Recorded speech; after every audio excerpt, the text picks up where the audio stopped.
सब देखने और सुनने वालों को मोहब्बत भरा सलाम। चलेंगे स्वीडन, अब्दुल कयूम साहब हमारे साथ होंगे। थोड़ा सा बता देते हैं कि ईरान के मतलब किस वक्त जो हमारे पास इतला है कि एक बहुत बड़ा हमला करने के लिए ईरान इस वक्त तैयार है। और कुछ ज़ाहिर ये भी बता रहे हैं कि किसी वक्त भी हमला हो सकता है। हो सकता है जब ये प्रोग्राम आप देख रहे हो तो उस वक्त तक कुछ ना कुछ काम डाल दिया जाए। रूस ने ईरान को मुकम्मल हमायत और मदद का ऐलान किया है। दूसरी तरफ अमेरिकन जो है वो इसराइल के साथ है और बताया ये जा रहा है कि किसी वक्त भी ये ख़तरनाक जंग जो है वो जनाब शुरू हो सकती है। अब्दुल कयूम साहब से पूछेंगे, सर क्या देख रहे हैं आप? वर्षक से हमने अपने व्यूअर्स को बताया हुआ है कि रशिया ने बहुत बड़ी मदद ईरान को दी है मिसाइल्स की शक्ल में, जो लॉन्ग रेंज मिसाइल और इफेक्टिव उसके मिसाइल्स हैं।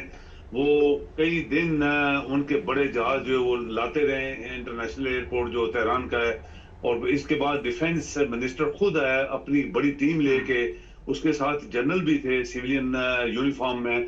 और ये उसको देखने के लिए, और ये भी एक मीडिया की रिपोर्ट है कि उनके अपने बंदे रशियंस जो जो स्टाफ है मिसाइलों को चलाने वाला, उनको कंट्रोल करने वाला, वो भी वहां तेहरान में बैठा है। तो ये ईरान ने जो एक बात की थी कि हम कुछ भी हो जाए इसका बदला हम जरूर लेंगे, क्योंकि ये कोई पहली दफा नहीं हुआ ईरान के मुल्क के अंदर आके मरवाना या खुद मारना। ये दूसरे मुल्क के ऊपर एक अटैक होता है और कई दफा ईरान के ऊपर हो चुका है, शायद पहले ये कैसे बर्दाश्त करते रहे। तो अभी उधर उधर अमेरिका लगा हुआ है, बैरी बेरा भेज रहा है, हवाई जहाज भेज रहा है, उनकी वो सबमरीन्स आ रही हैं जो मिसाइलों वाली हैं। तो इधर रशियन फुल सपोर्ट इसको दे रहे हैं। ओती जो है, आज ओती ने बहुत बड़े अटैक्स किए हैं जो रेड सी है सामने, उनके मेडिटेरेनियन सी जो है उसमें जहाजों के ऊपर, वो कहते हैं हमने अमेरिका का एक बहुत बड़ा जहाज तबाह भी किया, उसके ऊपर मिसाइल मारे हैं हमने। तो ये अंडरग्राउंड तो ये चीज चल रही है काफी दिनों से, और जो बड़े लोग हैं उनको पता भी है। बहुत सारे मुल्कों ने फ्लाइटें बंद की हुई हैं, जैसे हमने अभी बताया और लोगों को। तो इसका इसका एक चीज खीर तो पक रही है, जो अभी किसी टाइम, जैसे अभी आपने बताया, किसी टाइम भी ये कुछ हो सकता है, किसी टाइम भी। क्योंकि अभी ईरान ने एक्सरसाइजेस भी की है वहां अपने मुल्क में मिसाइल चलाने के लिए, रेंज उनका टेस्ट करने के लिए, उसका हिट होने का टारगेट कितना है, ये सब कुछ हो गया है। अभी किसी टाइम भी कुछ हो सकता है, जैसे अभी अभी आपने बताया। और ये अमेरिका ने ये भी बोला है कि अगर ये ज्यादा कुछ हुआ इसराइल के ऊपर तो शायद ये पूरे मिडिल ईस्ट में जंग ना हो जाए। सर ये भी खबर पहुंची है कि चाइना भी ईरान की मदद कर रहा है, क्योंकि प्रॉब्लम ये है यहाँ पे कि अमेरिका जिसकी मदद करेगा, ज़ाहिर है दूसरी पार्टी की मदद तो वो जो अमेरिका के मुखालफिन हैं वो करेंगे। अगर ये जंग शुरू हो जाती है तो फ़ज़ाई रास्ते भी मुतासर होंगे और लोगों के लिए सफ़र के लिए भी मुश्किल हो सकती है। बिल्कुल ऐसे देखें जी, ये लाइन अभी रशिया ने पहले अपनी पूरी स्पेस बंद की हुई है, और रशिया ही दुनिया का सबसे बड़ा मुल्क है जो यूरोप से लेकर जापान तक सारी लोग ये लाइनें इसकी एयर स्पेस इस्तेमाल करते थे, वो रशिया ने बंद किया। जो कि यूरोप ने उसकी बंद की थी, उन्होंने इनकी बंद कर दी है। बाकी मुल्कों के तो जा रहे हैं। लेकिन अभी जैसे अगर जंग होगी तो ईरान ने अपनी स्पेस, और इधर मिस्र और जॉर्डन और इन किस किस्म के लोगों ने भी जहाज बंद किए, हमारे मुल्क से ना गुजरो, उनको मिसाइलों का खतरा है, मिसाइल हमारे ऊपर से जाएंगे तो जहाज जो है कोई हिट ना हो जाए। तो ये तो तबाही होगी मुबारक साहब, बहुत बड़ी तबाही पूरी दुनिया के लिए। ऑलरेडी हम लोग यूक्रेन की जंग में फंसे हुए हैं। यूक्रेन जो है वो बंदा, उसका दिमाग ठीक नहीं हुआ, सब कुछ तबाह करा के भी वो लोगों को मरवा रहा है। यूरोप के सारे चीजें नीचे ऊपर हो गई हैं, उसकी मदद भी बहुत कम अभी उसको मिल रही है। लेकिन हट नहीं रहा अपनी उस वो क्या कहते हैं दिमागी जो खराबी होती है। तो ये एक तबाही होगी ना मिडिल ईस्ट। अभी आप देखिए चाइनीज और नॉर्थ कोरिया, ये दोनों ईरान को सपोर्ट दे रहे हैं। लेकिन वो रशिया चूंकि अलग ऐलान दे रहे हैं, वो एक सुपर ताकत अमेरिका के खिलाफ, और वो दोनों पीछे उसको जबरदस्त बैकअप कर रहे हैं, और वो चुप करके बैकअप कर रहे हैं। इसराइल ने रशिया को भी धमकी लगाई है कि अगर आप बाज नहीं आए तो हम आपके ऊपर भी हमला करेंगे, एटमी हमला करेंगे। ये जो भी इस तरह की धमकियां सामने आ रही हैं नाज़रीन, और मेरा ख्याल है कि ये जंग रुकने वाली नहीं है। दूसरे कुछ मामला भी दुनिया में क्या चल रहे हैं उस पर बात करते हैं। बांग्लादेश की वज़ीर आज़म ने अमेरिका पे इल्ज़ाम लगाया कि मैंने इनकी बात नहीं मानी और इन्होंने कोई मेरे से मुतालबा किया था, तो इसी वजह से मेरी गवर्नमेंट जो है वो रुखसत कर दी गई। तो अमेरिका की अगर बात ना माने तो गवर्नमेंट चली जाती है जी। ये अभी अभी देखे मुबारक साहब, जब वो क्या कहते हैं मकारी, क्या चीज होती है, जब देखा है वो लुमड़ी वाला साहब है हम्म, कि मकारी है ना, अभी वो अंगूर खटे हैं अभी, चूंकि उसकी हुकूमत को वैसे भी नहीं उल्टा दिया गया, लोगों ने उल्टाया, बंगालियों ने उल्टाया। क्या बंगाली जो थे वो अमेरिका के साथ मिले हुए थे, तो जो तालिबान वो जो स्टूडेंट थे, अभी उसकी चूंकि सब कुछ चला गया है तो किसी के ऊपर से इल्जाम देगी ना वो, अभी चूंकि अमेरिका ने वीजा भी इसका कैंसिल किया है, हम्म, बरतानिया ने इसको आने नहीं दिया, और भी बड़े बड़े मुल्क जो है इसको नजदीक नहीं आने दे रहे, तो कोई झूठ तो बोलेगी ना अभी वो। हम्म, तो ये सारा झूठ है। कोई इसके साथ इमरान की और बात थी, उसने तो अलल ऐलान एब्सोल्युटली नॉट बोला था, तो इसकी तो आज तक कोई बात नहीं निकली ऐसे। हम्म, ये सिर्फ अभी मकारी लुमड़ी की तरह कर रही है, लेकिन हार गई है, गेम हार गई है। बल्कि स्टूडेंट तो ये कह रहे हैं इसको वापस आने दो ताकि हम इसको फांसी दें, और इसके दो बंदे जो मुजीबर मान के बच गए थे, दोनों बहनें और उनकी औलाद, उनको भी हम फांसी दे के मुजीबर मान की हिस्ट्री खत्म करना चाहते हैं। ये स्टूडेंट्स ने ऐलान किया है। अभी देखिए मुबारक साहब, जब कौमें जिंदा होती हैं, एक बात होती है जिंदा पाइंदा, सिर्फ गार्ड ऑफ ऑनर और झंडा चढ़ाओ नीचे करो, जो जो झूठा फ्रॉडी लानती आता है उसको गार्ड ऑफ ऑनर दिया जाता है। जो भी झूठा फ्रॉडी लानती पाकिस्तान का दुश्मन है वो सदर बनता है, वज़ीर आज़म बनता है, उसको गार्ड ऑफ ऑनर दिया जाता है। ये दुनिया में नहीं होता। आप देखें दुनिया में किसी भी तारीख में देखें, किसी भी मुल्क में देखें, कभी गार्ड ऑफ ऑनर नहीं होता। ये सिर्फ पाकिस्तान है, उनके पास काम है कोई नहीं। वहां पे फौजी जो बैठे हैं, सिर्फ ये एक चोर आ गया, सदर आ गया चोर, वो खड़े खड़े उसके साथ क्या हुआ था, वो कहते हैं सोते हुए तो उसका पेशाब ही निकल जाता है बेड के ऊपर। ये वो नीम पागल आदमी है जो सदर है, और करप्ट, बेईमान, धोखेबाज। इसी तरह ये लोरिये धोखेबाज लानती मुशर्रफ ने धोखा किया पाकिस्तान के साथ, और उसको कितनी बड़ी सख्त बीमारी लगी। ये सबक है दुनिया के लिए। कौम के साथ गद्दारी, लोगों के साथ गद्दारी, मुल्क के साथ गद्दारी का अल्लाह किस तरह बदला लेता है, आपके सामने की मिसालें हैं सारी। भुट्टो के साथ, इसके साथ, उसके साथ, सबको जलील अल्लाह ने किया। और ये भी होने वाले हैं, थोड़े दिन है, बहुत थोड़े दिन है। ये किस तरह सब कुछ चेंज कराया गया, किस ने गद्दारी की, क्यों सीटें चेंज हुई, क्यों इलेक्शन नहीं हुए, ये सब कुछ गद्दारी है मुल्क के साथ।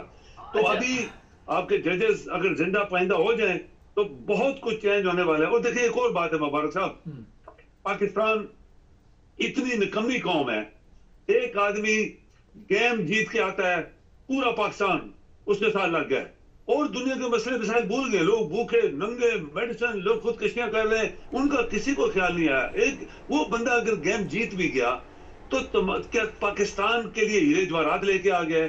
क्या IMF मुफ्त कर्जा देने वाला है?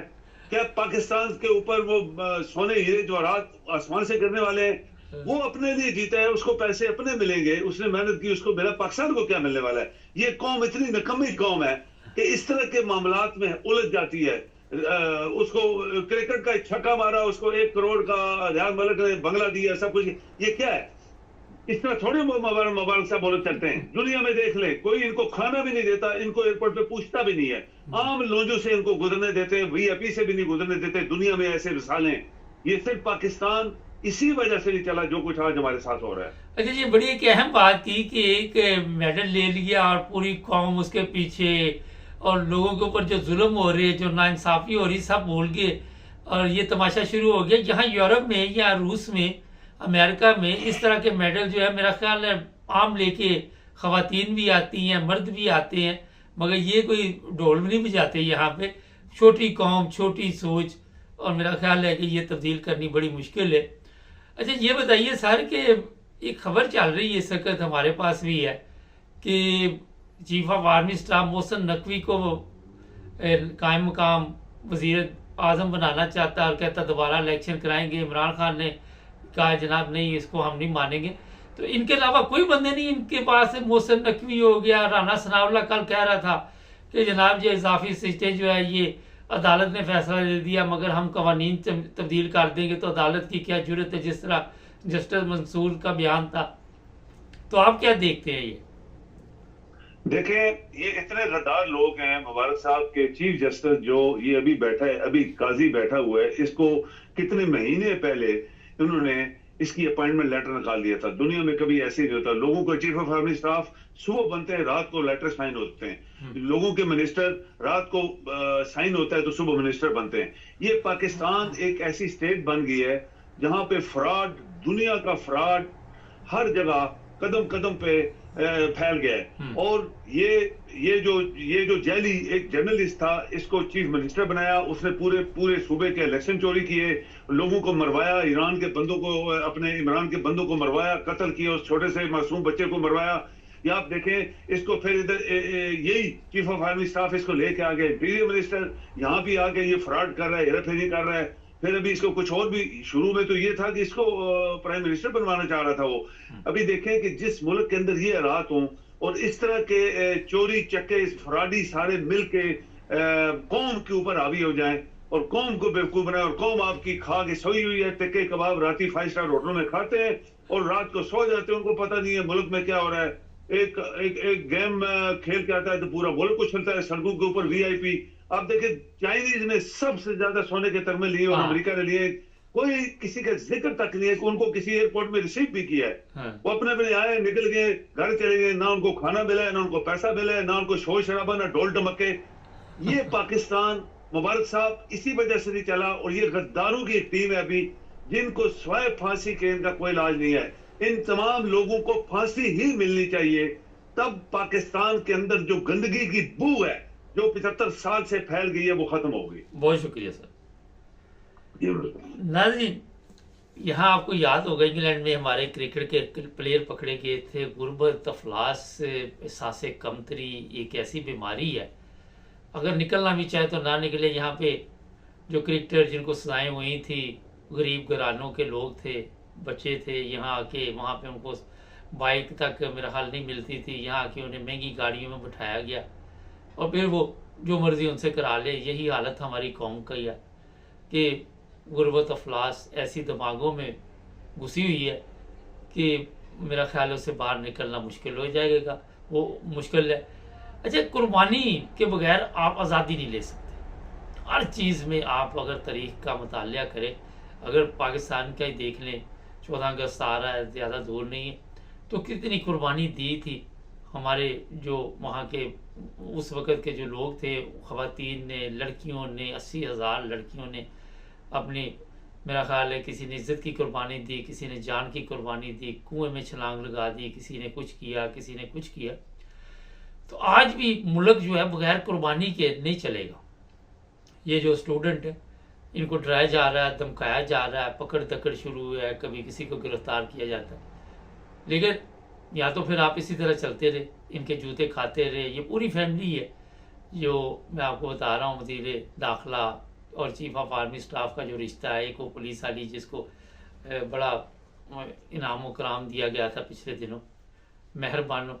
तो ये गैंग जो है इन्होंने कब्ज़ा किया हुआ है मुल्क के ऊपर। दूसरे लोगों को भी, ऐसे लोगों को मिलाया हुआ है जिनकी वीडियो इनके पास है। अभी मैं वीडियो की बात बता दूं कि एक टीवी एंकर है, उसकी वीडियो भी इनके पास है, वो भी इन जर्नैलों की मैं अब क्या कहूँ मिट्टी डाले। तो उज़मा आपके सामने ही रोज़ाना आके तो रोती पीटती है। तो ये सब जो है 2 नंबर लोग जो है, इनकी हालत वाला यही है कि इनको इस्तेमाल करते हैं और ये बड़े खुश होते हैं उनके इस्तेमाल में आके, बड़ा इनको फ़ख्र होता है। ये नहीं कि कोई शर्मिंदगी होती है, क्योंकि जब गैरत, पहले गैरत मारी जाती है, इन लोगों की गैरत मार दी गई है। चैनल को सब्सक्राइब करें, जुड़े रहें हमारे साथ ताकि और भी प्रोग्राम देखते रहें।